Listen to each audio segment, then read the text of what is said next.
On you mark, ready, set, go. চলো। এই পথ যদি না শেষ হয় তবে কেমন হতো তুমি বলো তো। স্কুটির পেট্রোলটাই যেত, আর কি যেত। চলে এলাম আসাদির পিছু জামাইবাটির এক টিবি পেশেন্টের বাড়িতে এলাম। লোকেশন আপডেট করলাম আর পেশেন্টের খবর নিলাম, ঠিকঠাক ওষুধ খাচ্ছে কিনা, পুষ্টিকর খাবার খাচ্ছে কিনা। এই সুযোগে চারপাশটাও একটু ঘুরে নিলাম। এখানে একটা শ্মশানকালী মন্দির রয়েছে, এই হলো মন্দিরটি।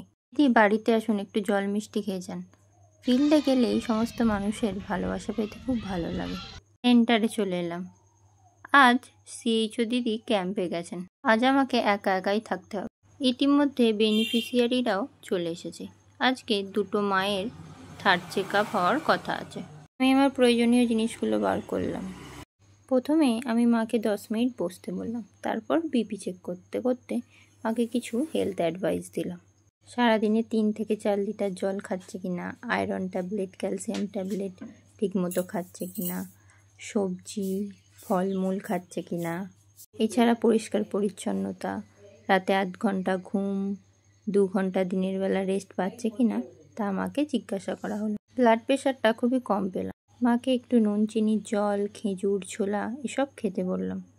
তারপর ব্লাড সুগারটা আর হিমোগ্লোবিন লেভেলটা চেক করলাম। দেখলাম মায়ের হিমোগ্লোবিনটাও 10-এর কাছাকাছি। তাই মাকে 2টো করে আয়রন ট্যাবলেট খেতে বললাম সারাদিনে। এছাড়া মা যাতে হসপিটাল ডেলিভারি করায় তার জন্য মাকে মোটিভেট করলাম। চেক আপ করলাম, সেই সুযোগে মায়ের সাথে একটু গল্পও করে নিলাম। এবার রেজিস্টারগুলো মেনটেন করা কাজ। এর যা ফাইন্ডিংস পেলাম তা এটাতে লিখলাম। আরও 2জন জেনারেল বেনিফিশিয়ারি এসেছেন। তাদের নাম ধাম, বয়স, কি হয়েছে, কি মেডিসিন দিলাম তা লিখতে শুরু করলাম। তারাও তাদের প্রবলেমের কথা আমাকে বলল।